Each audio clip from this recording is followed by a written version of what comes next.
Hi, I'm Peggy Farren, and we are live with the Understand Photography show, where we talk about travel, nature, and fine art photography. Welcome to episode 42. If you're watching this on Facebook, please share it. It really helps get the word out about the show, and we want to keep going. We like doing it, and I think you guys like it too. So if you share it, it will go out to more people, and it'll be really cool. And today's going to be a great show because we got a really inspiring guest in John Brady.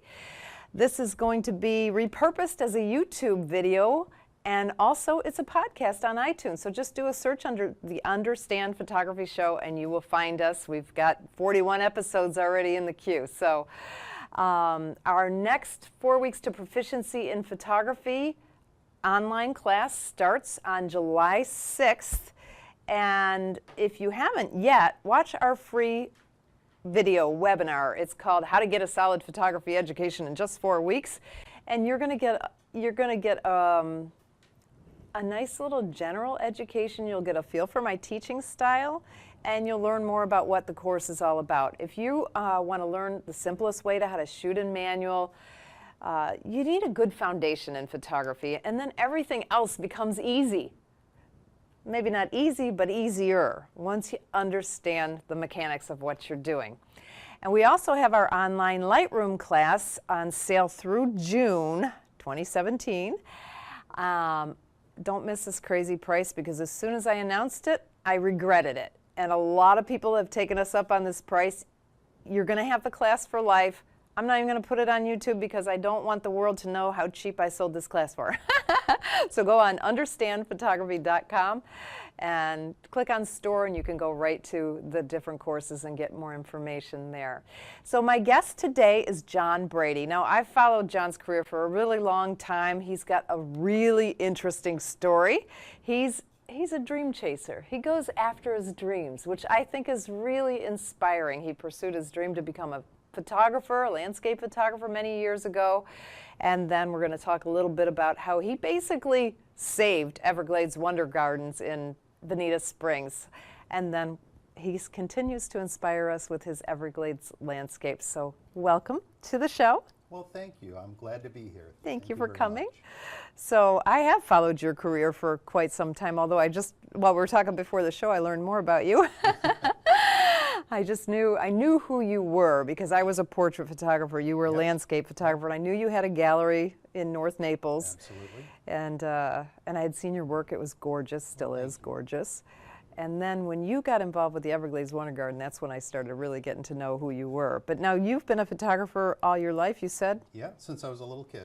And you had a darkroom when you were a little kid? Well, it's kind of a common story that you'll hear a lot of people tell. With me, my grandmother got me my first camera, a little Kodak Instamatic, when I was about 8 years old, and sent me out into the park with it. And so that was fun, and I got some images back from the laboratory, which we used to have to use back then. And that was very exciting for me. But one of the most exciting things was when I was, I guess, maybe 12 or 13 years old in Detroit, or outside of Detroit. I had a buddy that was also a photographer, and I had a little 35 millimeter back then. And his dad had set up a darkroom for him in the basement, which really just consisted of some sheets over the window and a little old enlarger and some trays. But to me, it was like magic, seeing the first print come to life, you know, under the glow of the red light. And you'll hear that from a lot of people, but it really was, for me, it was like magic, and I was hooked. Wow. Now, you told your dad you wanted to be a professional photographer, and what did he say? Well, my dad was, we kind of walked a different road a little bit. Great guy, wonderful person, and I think he dabbled in photography when he was young too, but he was more of an engineer, so definitely a lot more cerebral, where I was a little more artistic. And he tried to give me some advice that it would maybe be better if he bought me a shovel and taught me to dig ditches, and I'd probably make more money. Unfortunately, I think he was probably right, but I didn't give up the dream. Oh, that is funny.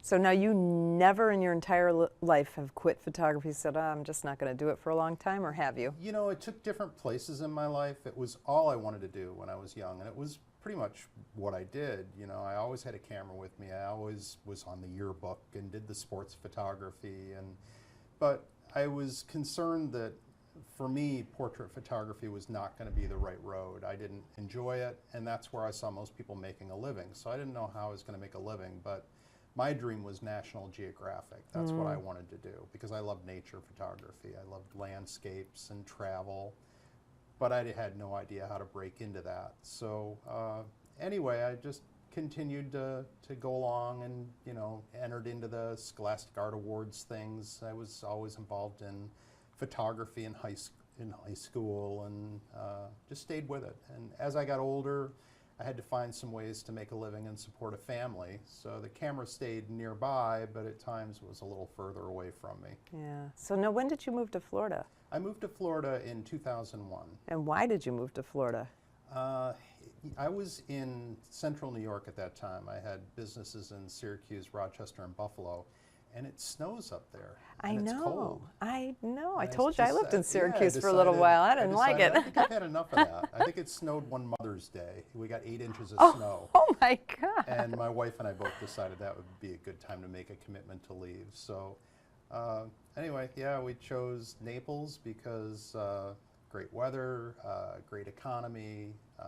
And your had kids were no little. regrets. I still had kids. One of my oldest son was going to college at Ithaca College at the time, but I had a middle schooler and a high schooler. Oh, okay. So we figured if we didn't do it then, we wouldn't be able to pull them along with us later probably. And Yeah, that turned good out to be a point. pretty good decision. Yeah. Wow. That's awesome. And so now, how did you get interested in Everglades photography? Well, I always loved nature type photography. I liked shooting old barns, and I always had a fascination with photographing trees. And I liked to photograph trees in the winter when they were bare. I loved the architecture of a tree. So I got down here and I saw these high rises and golf courses and roads and people, and I had no idea what I was going to do down here, and was a little bit concerned about that. And I think it was right around that time that I discovered Clyde Butcher's work. Okay. And I was photographing with film and a view camera, and that was Clyde's thing, and his work was very inspiring. So I decided I was going to seek him out and meet him. And we're gear guys, so we started talking about gear and made a pretty quick connection. And Clyde's been a really good friend. He's been a mentor. He taught me the ways of Florida photography and introduced me to a lot of people that helped mold my Florida work, that took me out into the field and helped me understand what you can and can't do out there. And yeah, that was when it really became exciting for me. Now tell me about the camera. Now you still work with a... I do. I mean, you know, cameras are just part of it. It's what's in our heart and what's in our minds that we have to get out. Right. And however we do that is great. For me, I really enjoy working with a wooden view camera. When I do film work, it's with an 8 by 10 inch camera, so the sheets of film are huge. Wow. So it packs a lot of information onto a sheet of film. I still feel it's superior in many ways to today's best digital. Really? It's harder, but in terms of And heavy. resolution and image quality, I don't think you can beat it, at least with the 8 by 10. Yeah, that day will come when that'll be different. But of course, digital is far easier, and as you mentioned, my gear is heavy. If I pack for 8 by 10, I'll bring out 6 sheets of film with me, and my cameras and lenses and tripods and light meters. I might have 70 pounds of gear that I'm hauling around. A lot easier with today's modern digital. And digital gets better and better all the time. So yeah, I get lazy a lot and pull out the digital. Now what kind of digital do you... Are you a Nikon guy, Canon, Sony? I've done it all. I've had them all. Done it all. Well, I've had them all over the years. Most recently it was Canon, but today it's Sony.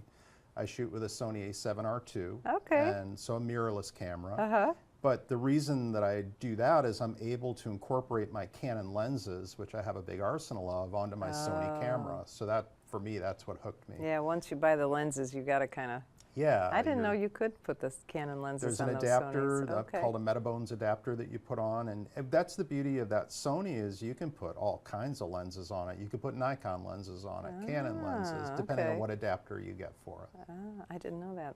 I know that a lot of people rave about that camera, though. It's a great camera, but again, it's just a tool in the toolbox, and there's certain times when that's the best tool for the job, and there's still other times when a sheet of film is the best tool for the job. So now, do you still go out and lug that big camera out into the Everglades? I do, not as often, but I do. I like to do it when I'm in one of my little boats because it's easy to haul as far as I want when I have it in a Pelican case. So you personally have a little boat? Oh yeah. So you take it by trailer out and put it in the Everglades somewhere, and then look for a good spot? Yeah, the boat I use today is called a Ginu. They're made up in Titusville. Okay. So it's kind of like a canoe on steroids. It's fiberglass, heavy duty. Mine's a little center console with a polling platform, an outboard motor with electric start. I've got all the modern conveniences.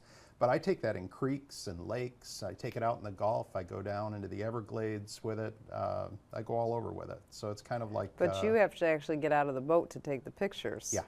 Yeah. And do you do like Clyde Butcher, where you get in the water with the big tripod? And yeah, absolutely. That's and that's one of the most important things is the type of work that we do.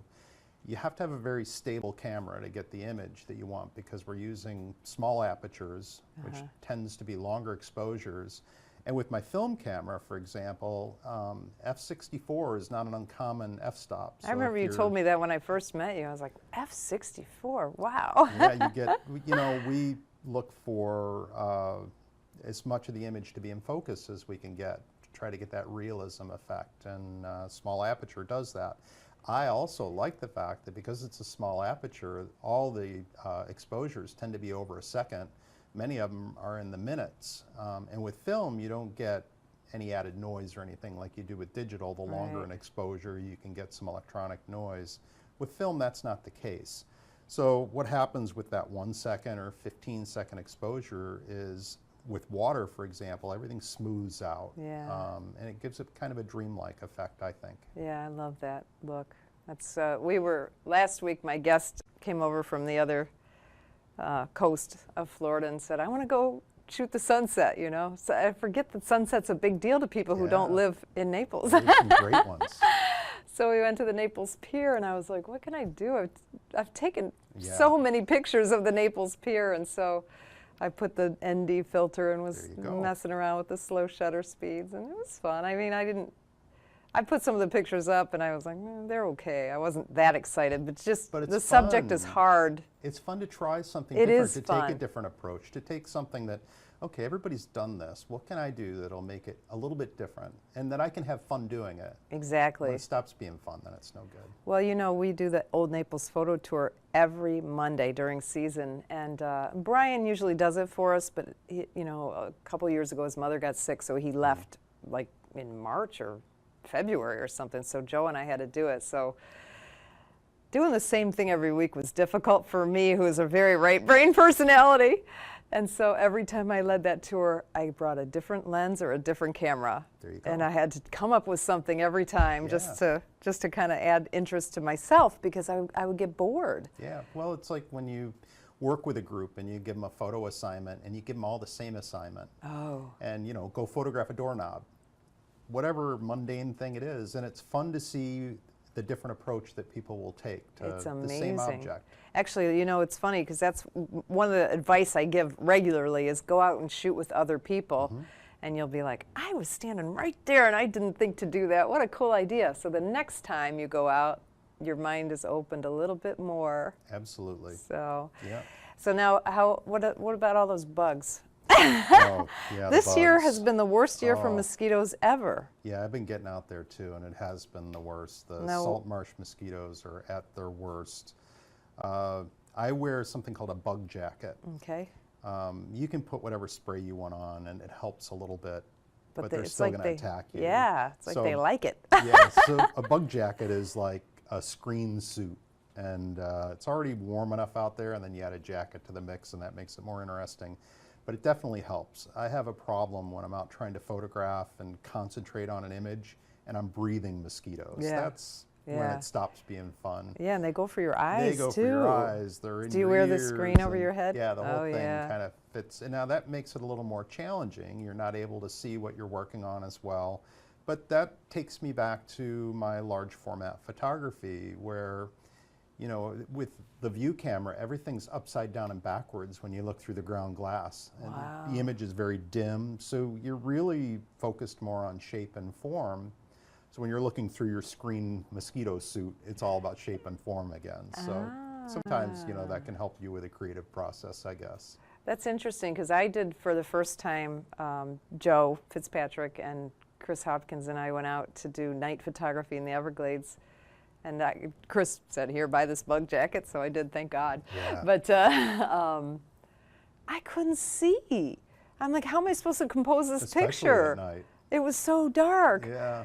And Once in a while you get brave and you pull it off for a second and then put it right back down. well, but no, I mean, I didn't even have the thing over my face. I just couldn't see through the viewfinder, and the live view is useless because it's Yeah. too dark to focus. So Chris finally shone the flashlight on something just so I could Yeah. at least focus one time, and then threw it in manual and just left it alone, you know? Absolutely. But it was like, man, but I could see the shape and form. I've never used that kind of camera. I don't know. Well, see, you should bring that on one of your outings sometime.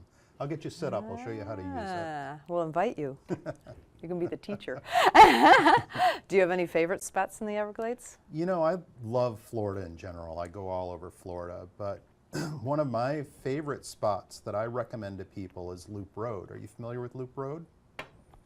Oh, yeah. Yeah, so Loop Road I think is one of the easiest places to send people because they can get there by car. And now it's all nice and Yeah, it hasn't always been that way, has it? No. So you do know No, Loop Road. well, I've been here since 1993. Yeah, so. but even still, not everybody will go down there, but But now you can. You can take a regular car.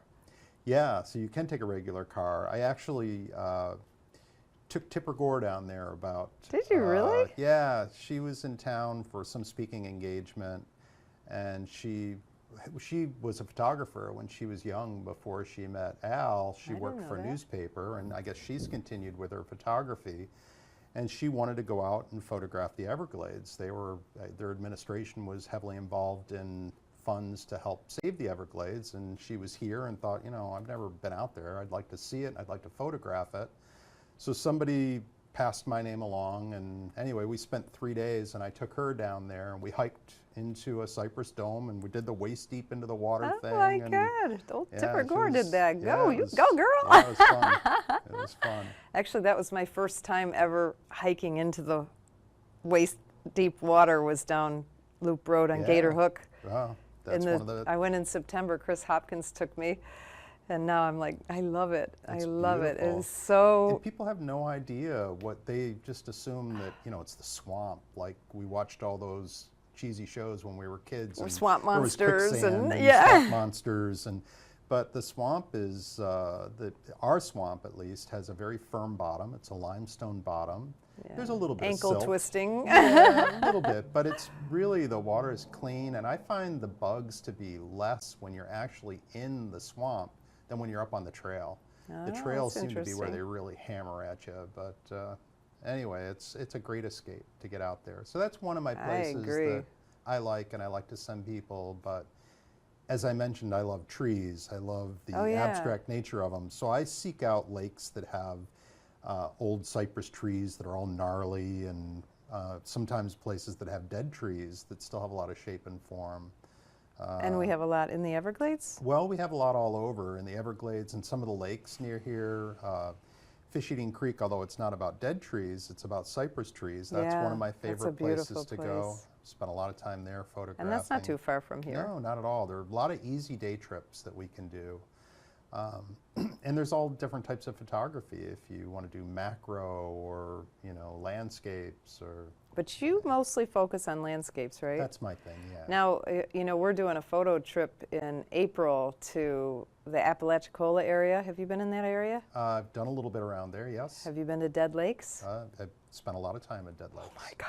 It's unbelievable. That place is the best place on earth. Yeah, it's unbelievable. Well, that's one of those dead tree areas. That's that what we made me talked think of about. it when you were talking about that. Yeah, I spent I spent 7 days by myself in the middle of the summer there one time. It was, I think, 110 every day. It gets a lot hotter up there than it does down here. With one of my Ginus, not the one that I currently have.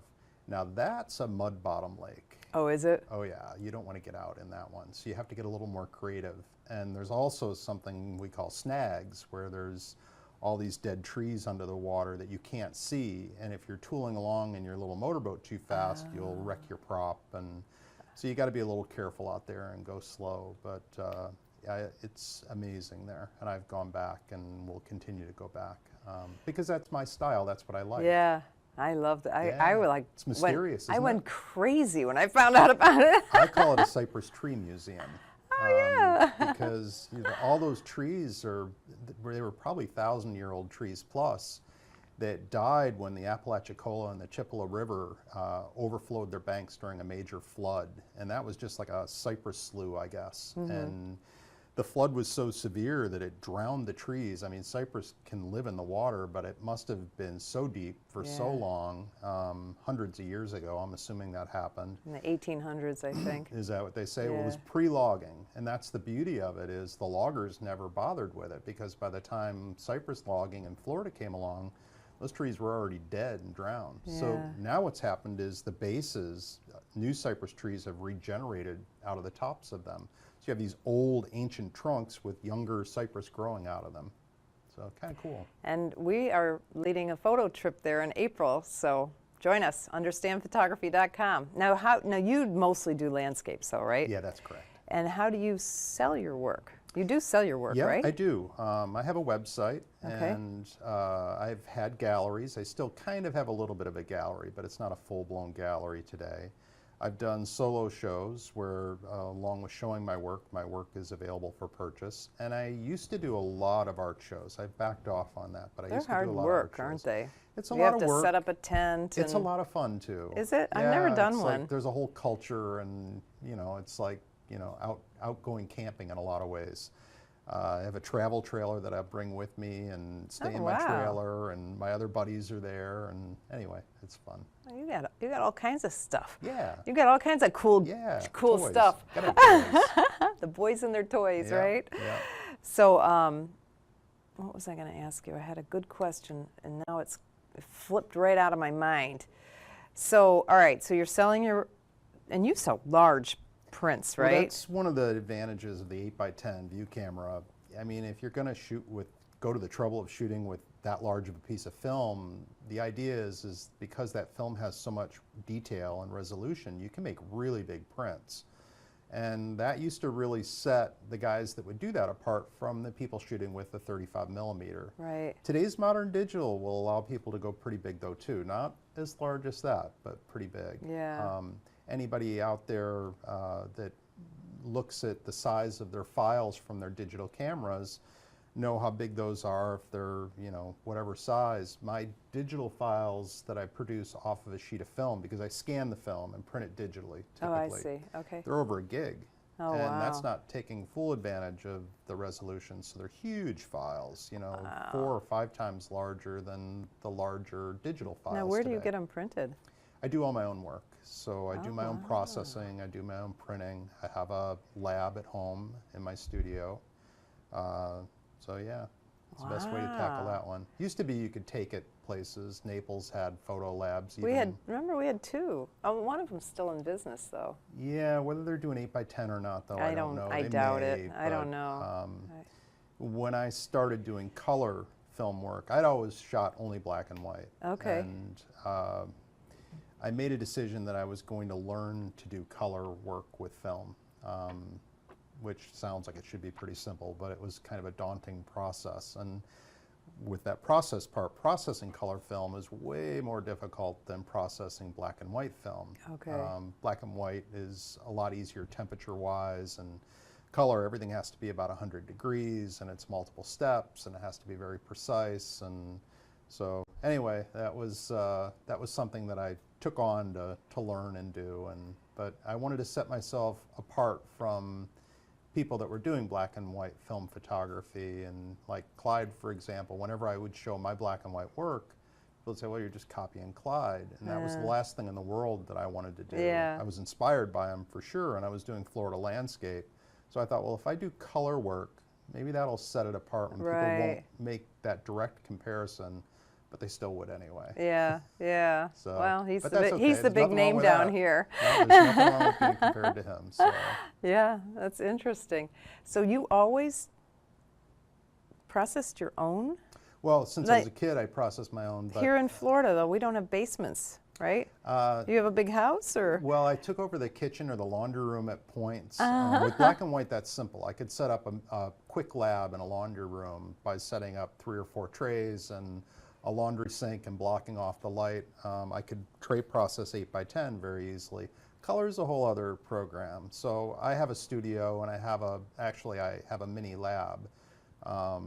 So it's an automatic process today that's all computer controlled, and you still have to load all the film by hand, and you still have to load all the chemicals, but once I get it all set up, I hit a button and have a cup of coffee.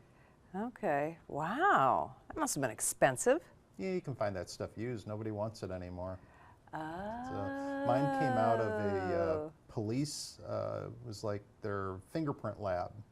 So they used to have to do all that stuff on film, and they would have to process it themselves to get it done quickly. Well, when digital came along, you know, here was this $20,000 piece of equipment that I was able to buy for a few $1,000s. Wow. Huh, that's interesting. So now what about books? Do you put together coffee table books or anything like that, or are you strictly? I haven't. And is it traditional prints that you print? Do you do canvas? Do you? I mainly print digitally on paper. Okay. So I like cotton rag paper. I do my own printing. I've done some canvas, but it's not my favorite thing.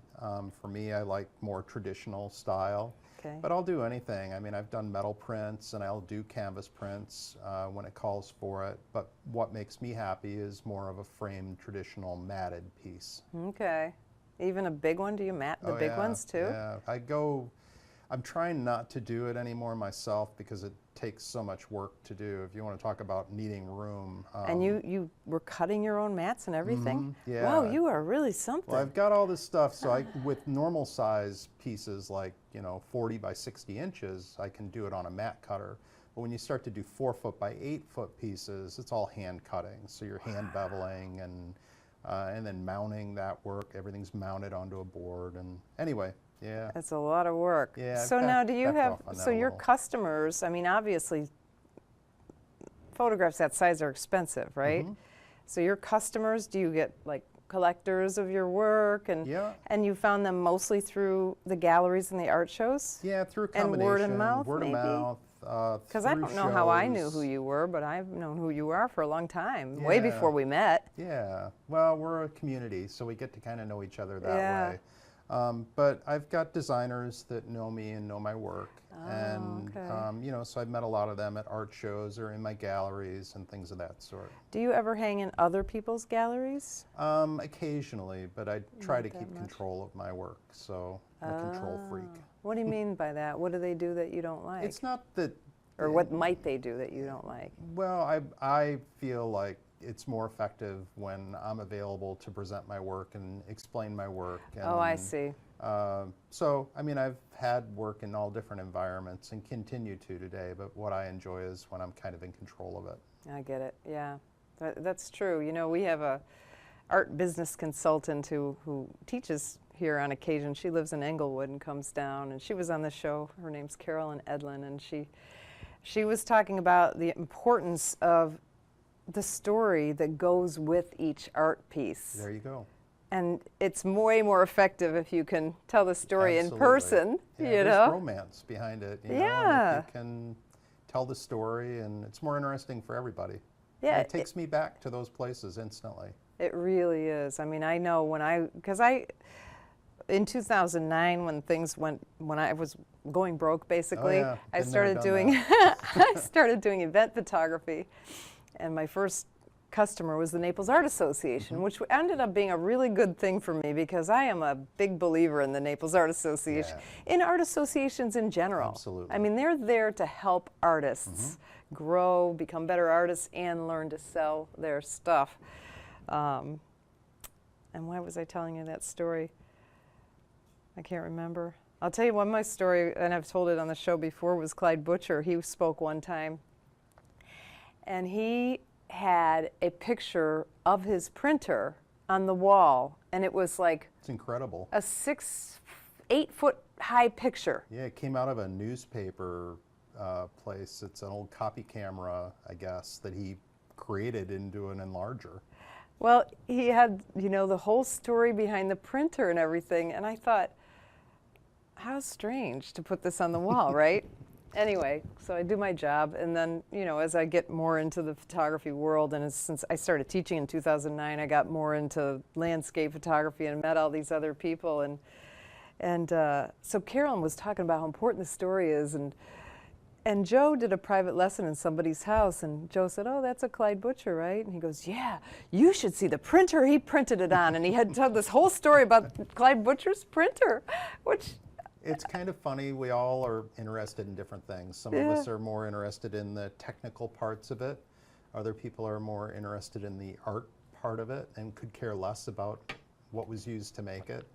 I'm kind of like all that. There's nothing wrong with any of those, but it's funny what will connect with people. Yeah, I just thought that was so funny because I remember my thought was, this is so weird for having him. He has a picture of his printer on the wall, and now you understand it. It was like 8 feet tall. But that's one of the things that makes him unique. He's a good marketing guy. Oh yeah. And he and his wife play off each other because he was supposedly the speaker, but she was up there too. They're all, it's and a very talented family. They were really good together. Yeah.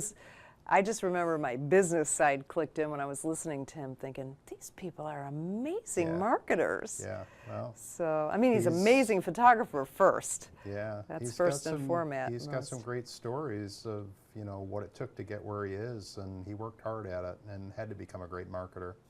Sure, he was always good, but had to become even better. But that's something that I think people photographers need to know that lesson, that you need to learn the business side of photography if you want to make a living in photography. Yeah, if you're going to make a living at it. You have to learn how to do all that stuff. So, oh well. All right, so let's talk about Everglades Wondergardens. Okay, sure. Now I've lived here for much longer than you. Yes. And I took my son to Everglades Wondergarden in 1993, 1994, whatever.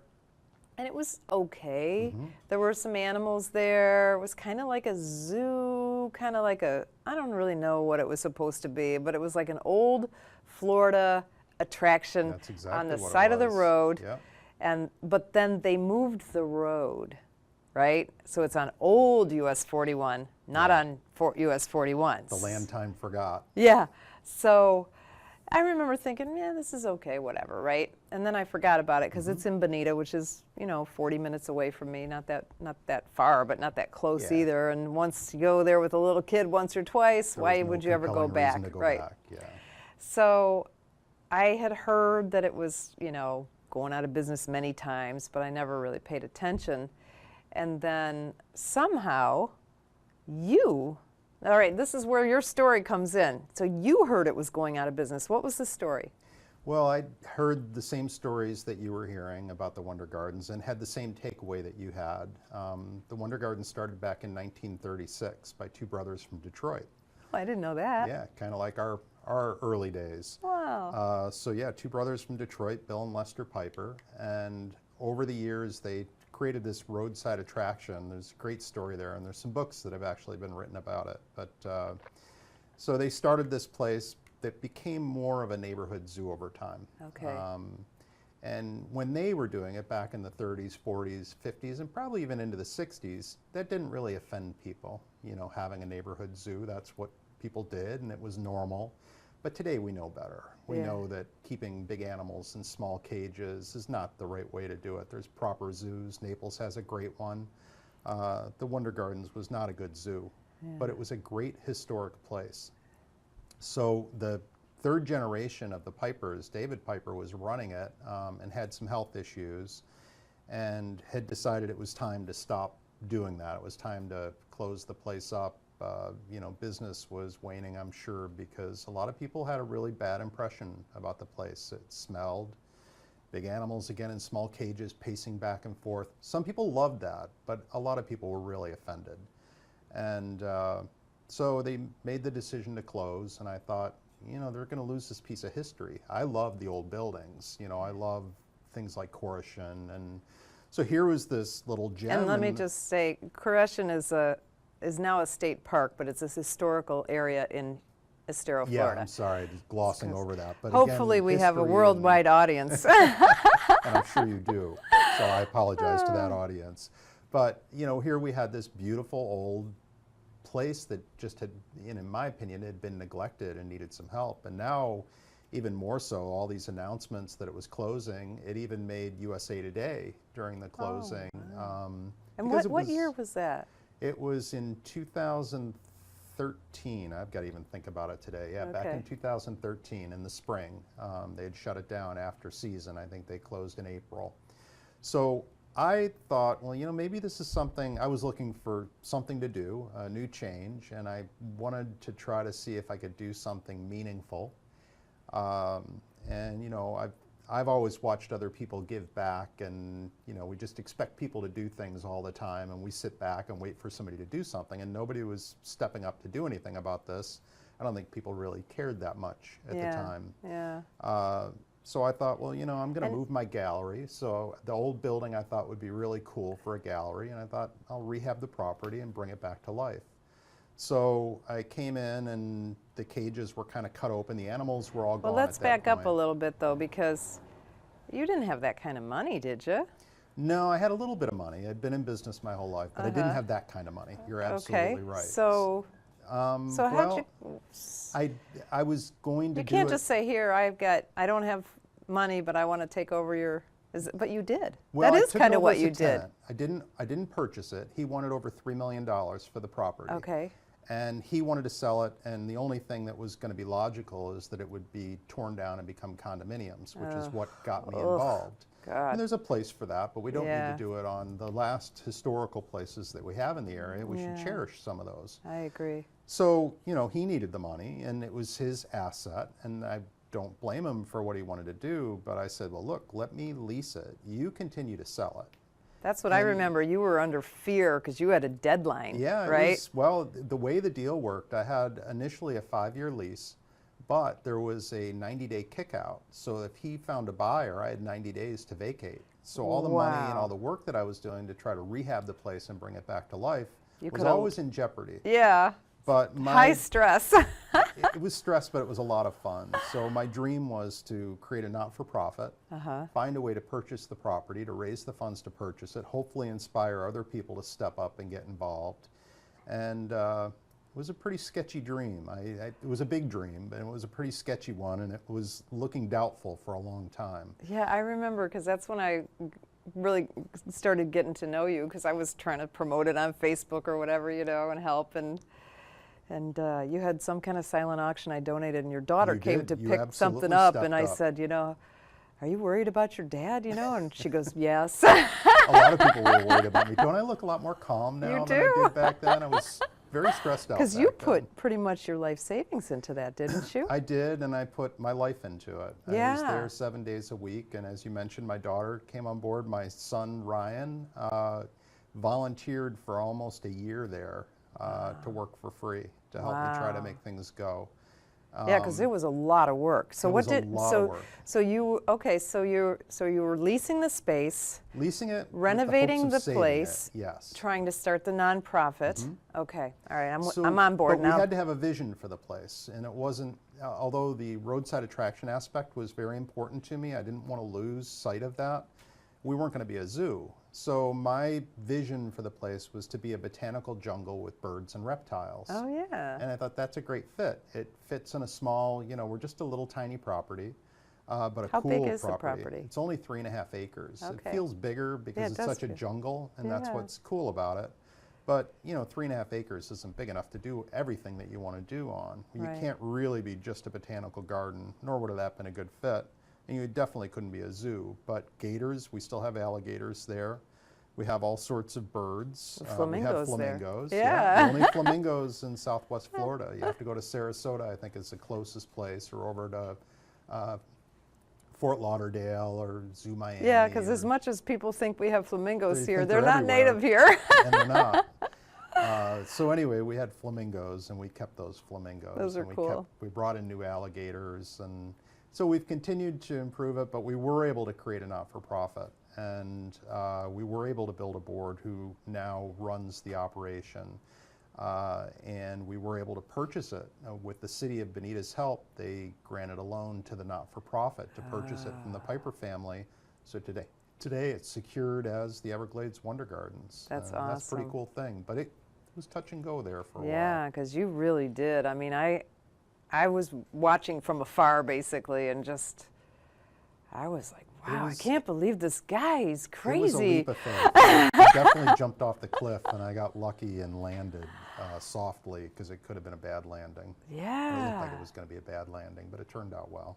Yeah, but you got some people, you inspired people to step up and help. It needed to be dusted off and polished up a little bit for other people to take an interest. People remembered the zoo part where it smelled, and it was, offensive to a lot of people, and it had, for a lot of people, was a bit of a turn off. So we had to make it a turn on again, and Yeah. I think we were successful in doing that, and it only gets better every day there. And now Bonita has been working to renovate that little area as well, right? It's amazing. That's yeah, the they- city that it's in, Yeah, Bonita. they spent, I don't know, $12 or $14 million. I'm not sure exactly how much, on about a 1-mile strip of Because Old that was, 41. I mean, that was part of the problem.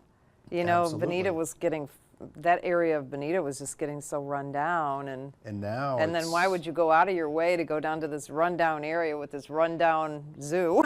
Well, that's what I tell people. I think in the next 10 years or so, maybe a little bit longer, when that city really gets going. I mean, it's getting going right now, but when the businesses come, and they will come, people are going to be amazed when they hear that the Wonder Gardens almost went away. They're Yeah. gonna be, how could that place almost have been gone? But they seem to be doing it right in my mind, because, you know, I love Naples a lot, Right. but Naples just tears everything down Yeah. and builds up something new. So we have, you know, we do the Old Naples Photo Tour, which is a little bit of history lessons, a little bit of photography lessons, while we take this Yeah, to and almost we can do 3-hour that at the tour. Wonder Gardens, because there's a lot of history to talk Oh, about. yeah. I'll tell you an interesting little story that Okay. will segue back to what we were talking about. So I had a gallery there. My gallery is a little bit smaller now that I'm not there full-time anymore. It's become more of an education center in the room that was the gallery. But I had my gallery, and I had a lot of pieces from the Dead Lakes, large pieces. Ugh. And I'm reading the history about the place, and I'm reading about Bill Piper, they were gangsters from Detroit. Oh, and that's boy. a whole story, but he came down, and they were bootleggers. They were running whiskey from Canada over to Detroit during Prohibition. Okay. And one of the bigger gangs drove him out of town. So when he came down in fear of being killed, because they were blowing up homes and things like that, Oh my God. he hid out in the Dead Lakes. Oh my So gosh. he had a little cottage or a little cabin in the Dead Lakes in the middle of nowhere, Weewahitchka, Florida, and hid out there. And I'm reading this, and it's like, and now I'm hanging pictures from the Dead Lakes in his old place. And That just is kind so funny. of funny how some things will come full circle like that. Wow. I just discovered him last year. Well, actually, I didn't even discover him. Last year, I discovered Apalachicola area. Beautiful area. And I got back from my road trip, and I'm like, Joe, we've got to start doing photo tours up there, because there is one guy who does photo tours there that I know of, but nobody else is. And it's like, you know, we're kind of getting known for our photo tours around Florida. So this is Florida. This is really, really Florida. And then, so I started following photographers from that area, and then that's how I found out about Dead Lake. So I actually never went to it until this April, when Well, Joe and- and I and a couple other photographers went up there to plan our trip for next year. In that whole High Springs area, still to the east of where the Dead Lakes would be, but west of Gainesville, that whole area is incredible. Ooh, I'm the gonna pick your Suwannee brain and the after Santa this. Fe and all the springs. Beautiful, beautiful areas to photograph. So yeah, North Florida's got some God, great it's spots. gorgeous. I can't believe I have lived in Florida most of my life, and I had never been in the Panhandle It's beautiful there. until, not this year, but the year before. I took a long road trip because my son moved away, so I said, well, I'll drive you. Yeah. And so that's how, when I came back, is when I stopped, because on the way there we spent the night, but we didn't see anything. But on the way back, I spent like I think I spent a week there. Well, the Panhandle's old Florida. It's Yeah, fun. it was Yeah. awesome. The beaches were shocking to me though, because I visualized them being old Florida and Pure white everything's new. sand and yeah. But I mean, everything is new, like Yeah. 20 years old and less. And I was shocked by that. I thought it would be old. Yeah. But then once you got down towards Apalachicola and Yeah. oh my God, Beautiful. I love that area. Jeez. So now you're just doing part-time photography, more as just because you want to love it, not because you want to. I spend a lot of time at photography, and I never defined myself as any one thing. I can get bored easily, so I do a lot of different things. And photography is still my life, but I have to do things to make a living, and always have through my life. Today I sell real estate along with being a photographer.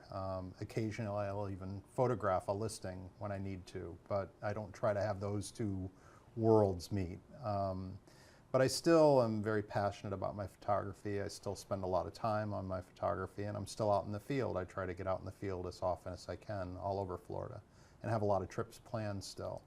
But I've never found an effective way to make the kind of living that I want to make at photography. Yeah. And when I've tried to do that, some of the passion's gone out of it. It became more about the money and less about what I loved about photography. You know, I love the adventure. I love creating images. I love the art of it. And my friends that have done it full time as their only career, they've lost some of that, a lot of them. A few of them have been successful, but the majority, it becomes a grind. And I Yeah. didn't ever want it to be that. And when it Yeah. started to become that, I decided that, you know, I'll find a way to afford to do the type of photography that I want to do on my terms. And I love selling my work because I know it connects with people, but I don't have to sell my work to live. Right. When I do, it's fun. It's like, you know, wow. It's like a that person vindication that yeah, somebody really liked it's a your work. connection. Yeah. And I tell people, young people starting out, like with doing shows, forever it was a very, you know, personal thing. I just did it for me. I didn't show my work. I photographed all the time. And so I said, till you get out and do shows of whatever type, whether it's at a coffee house or whether it's at a, you know, at a art show somewhere, it's like being a musician and practicing in your garage or your bedroom by yourself your whole life. And at some point you need to go out and perform. And so that part's the performance, and I have as much fun with that as anything, talking with people and meeting people and showing my work and sharing those stories like we're talking about today. Yeah, that's awesome. So what's your advice for an aspiring photographer? I mean, should they buy a shovel and No, make more money as a ditch digger? We all want something different out of life, and you have to follow your passion. And you know, for me, you know, I had things that I wanted, so I lived the life without regrets that I lived, and made photography part of that. So, with photography, I think you should pursue that, or anything that you do in life, for the love of it. And whatever type of photography that is. You know, a lot of people will go to a show and they'll see pieces selling for thousands of dollars and figure, well, I could do that. That's easy. We'll just slap. And I've had people say that. Well, I could do that. Yeah. It's like, okay, yeah, go ahead, have a shot at it. But it is hard. But if you're doing it because you love doing it, it's not really so hard. It's a passion, and so it's something that I need to do. Okay. Not something that, you know, I just do because, well, I didn't have anything else to do. I got a lot of other stuff to do. Photography is something that I need to do. That's so awesome. I would say, you know, follow your dreams, follow your passion, whatever it is. If you love photographing birds, photograph birds. If you love to photograph people, photograph people. And that's part of the fun of photography. It's an all-encompassing art that takes on all different aspects and angles, and I do what I enjoy.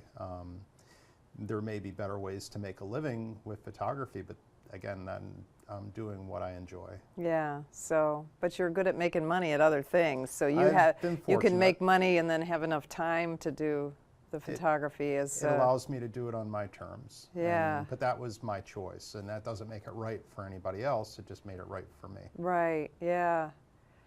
It's interesting though, because as I said, I think a lot of people get into photography and they don't understand how important the business aspect is if they want to make a living at it. Yeah. And you know, my friend Chris, I talk about, he takes me in the Everglades, and He has like pretty much no interest in having a photography business, but he's an amazing photographer. He loves going out in the swamp. Yep. He's crazy about orchids. I mean, that's what we do when we go out. We go orchid hunting. Yeah. There you go. Just following his passion. Yeah, and he does something else as a living, you know. And, yeah, and when you make some has- money at the photography, you know, it's great. And if you find a way to make a lot of money at it and you're having fun still, that's even better. Yeah, yeah, it's true. But the business part is, it can burn you out. Well, all businesses can. Everything, regardless of how you got into it or why you got into it, everything, especially when it is the way you're making your living, can become a job. And, you know, it can become mundane and you can get in a rut. So you have to find a way to stay out of that rut. For me, one of the things that it's interesting because I didn't want to start teaching in the first place. But, you know, in 2009, I had a very large, the reason I bought the studio was because I had a good children's business. Mm-hmm. And that was a good business back then, well, up until then. And then when Facebook took off, all the young people became children's photographers more than anything. Yeah. And I really went broke. I mean, it was terrifying part of my life. And I started doing all these other things and started teaching. And then I was attracting all these landscape type of photographers.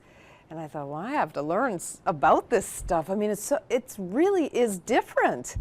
And I've found that has really taking myself way out of my comfort zone, because I am really trained as a portrait photographer. Yeah.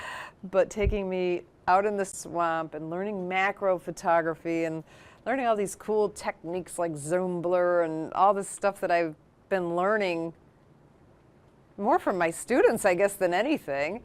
Just trying to diversify has been kept my portrait spark. photography is just as daunting. So I occasionally will do something for a friend, and I'm very uncomfortable doing it. Just like, you know, you had to learn. It's different. It's still a camera, but things are quite different. But that's fun too. Get out of your comfort zone sometimes is fun, but you then appreciate the art of a great portrait photographer and how difficult it really is to do that right. And unfortunately, most people don't realize what an art that is, and they take it for granted, and they say, well, my neighbor has a very expensive digital camera, we'll just have her do it or him do it. And it's like, well, yeah, but that person isn't probably an artist. And then people like yourself, unfortunately, because you have to make a living at it, well, she's going to do it for free or for $10 or some ridiculous amount of money, and, you know, why would you charge $1,000 or $2,000 or, you know, they don't get it today, unfortunately. I think it used to be understood that it was Well, it was always art. a luxury item before. Yep. And now it's not. Yeah. It can be, though. I mean, you know, it's become a commodity. thank you, God, I still have some good customers who really appreciate, you know, what we do. And there are still people, and there always will be. But photography's become more of a commodity. And it's the same in landscape photography. Yes, I've seen that. The gear has gotten a lot better. It's gotten way, way easier. And by accident, and a lot of times that's how they get it, by accident people will walk away with a good image sometimes. Yeah, and many times, because I know when I first started teaching, you know, there weren't too many people teaching around here, you know, the adult ed, you know, the retired guys, and everyone, but then all of a sudden they all started teaching. And there was a guy in Fort Myers who was teaching a wedding photography class, and he said, you need to take at least 5,000 pictures at a wedding. And I was like, yeah. Oh my God, because he throws away happy most accidents. of the pictures. Yeah. I've got a name for it. It's kind of crude, so I won't say it to your guests. I'll tell you in private sometime. But yeah, I'll see those people. What do they call spray and pray, I think is what they say, similar. right? Mine's a little more crude than that. It was like, he was teaching people this. Yeah. And he was just he was like 20-something-year-old kid who just started and probably did 3 weddings in his whole life. And well, and that's where, you know, one of the things that I like to talk to people about, young people that are really serious about the work, that want to learn more about the art and the craft, things like my view camera, you know, especially with the color film that I'll use in an 8x10, a sheet of that film costs $15. Yeah. So imagine going out and just blasting away for a day with that. Ouch. I couldn't afford to. Yeah. So when you take an image with a view camera, you really want to make sure that maybe everything is just right. The light's just right. The angle's just right. We'll set up to a scene. I'll look at an image that I see and I'll set up my camera, but then I'll stop and I'll walk around that scene and I'll look at it from different angles and different aspects and look at, is this really the way the light's playing best on this subject, or would I be better off here? And so it's, to me, that's part of the process and part of the fun. Now with digital, you don't see people doing that. You see people blasting away. They're not using tripods in a lot of cases, which for landscape I think is a big mistake. That's one of my first pieces of advice is learn how to use manual on your camera. Shoot in RAW. Use a tripod.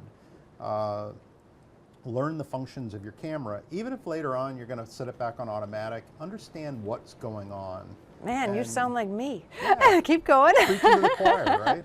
This is all the stuff I say. But yeah, those are the important things, is not just, wow, you know, that camera, well, you must have a great camera. Well, a lot of times, you know, when the cameras shoot in automatic and they're shooting JPEG, the camera's processing and the color's coming out processed out of the camera. I want control of those things. I don't Yeah. want to give the control over to my camera. Right. Not to be a true artist. To be a true artist, I want to create. Yeah, it's great to have good lenses. It's great to have great gear, but I want to be in control of that. And that's still important to me today. And but it has gotten easier. I wonder how many times you've said control since we've been doing Yeah, I this know. interview. You And I are a said freak control along with that freak, too. Yeah, I aren't you? mentioned freak along with that. See, you're picking up on it. Oh my God, that's funny. So what's next? What's coming up for John Brady? Well, that's part of the fun. I don't know what's down the road for me. I plan on more road trips with my camera. God, I love road trips. I do too. I love to drive anyway. So if I have a choice of going somewhere, I would rather take my time and drive when you can. It's hard in life to be able to do that, but when you can spend some weeks on the road and stop when you want to stop, and nice. you know, if you don't like an area, the weather isn't right, just keep moving along and pull a map out and say, you know, I've always wanted to go here, and move on to that spot. Wow. So, yeah. That's a road trip. Yeah. Now, road does your trip. wife go with you? She does. Her interests are a little bit different than mine, and so, you know, she doesn't. It takes a lot of patience to do what we do, to sit around out in the field and to expect other people to do that. I don't like to put anybody else through that. so. Joe's advice is to never travel with somebody who's not a photographer. Yeah, Like never? it makes it hard on everybody. Yeah. Everybody has to photographers compromise. to non-photographers are really annoying, you know? But on this upcoming road trip, I'm going to start out on my own, and I'm going to meet up with her halfway through, and she's going to continue the second phase of the road trip with me. So we'll, you know. Now, where are you planning to go? I'm going to actually hit North Florida as part of it. I'm going to hit some of the creeks and prairies on the way up, but ultimately I'm going to be going to Cape Cod, and then through central New York, and then working my way back through the mountains. My daughter is going to be in Chattanooga, Oh, wow. so I'll stop and see her. It's pretty and, there. Yeah, great area. I love going to the mountains. So we Yeah. used to make a trip every season. We'd go up to the Blue Ridge or the Smokies, and great escape from Florida, and it's really close by. And As long as it's in the summer. I like to go in the fall, and I've gone Oh, actually yeah, I when guess it it's snowed pretty. a little bit. It's Yeah, cold, when the though. leaves are changing, and it's just a fun experience. That's awesome. Wow. Well, you see, I told you he was going to be inspiring. So remember, we are going to have the show notes and everything we talked about, not everything, but the show notes about this episode on understandphotography.com. And while you're there, click on the store tab, and that's where you can get more information about the Lightroom class. It's only on sale to the end of June. And then the 4 weeks to proficiency in photography starts July 6th. And that's just everything John just said. You're going to learn to shoot in manual, and you're going to learn, and we really, really simplify it. I hate to admit this, but it took me 3 years to learn to shoot in manual. It was back in the film days, but I just didn't get it. And then when I finally did get it, I thought, well, this is so simple. Why couldn't I have gotten this? So I'm teaching it, assuming that you're like me and you're going to get it I swear. But it's a good class. It's 4 weeks, both on sale through June. Sign up for our newsletter while you're on our website. Next week on the Understand Photography show is my guest is going to be Joe Parisi. Now, Joe, I've watched his career pretty much since he started as a fine art photographer. He's very diverse. He likes bird photography, he likes landscape photography, he's got some street type of photography, travel photography. He's really an interesting guy. So tune in next week for the Understand Photography show here on Facebook. It's facebook.com/understand photography, 4 p.m. Fridays, Eastern Daylight Time.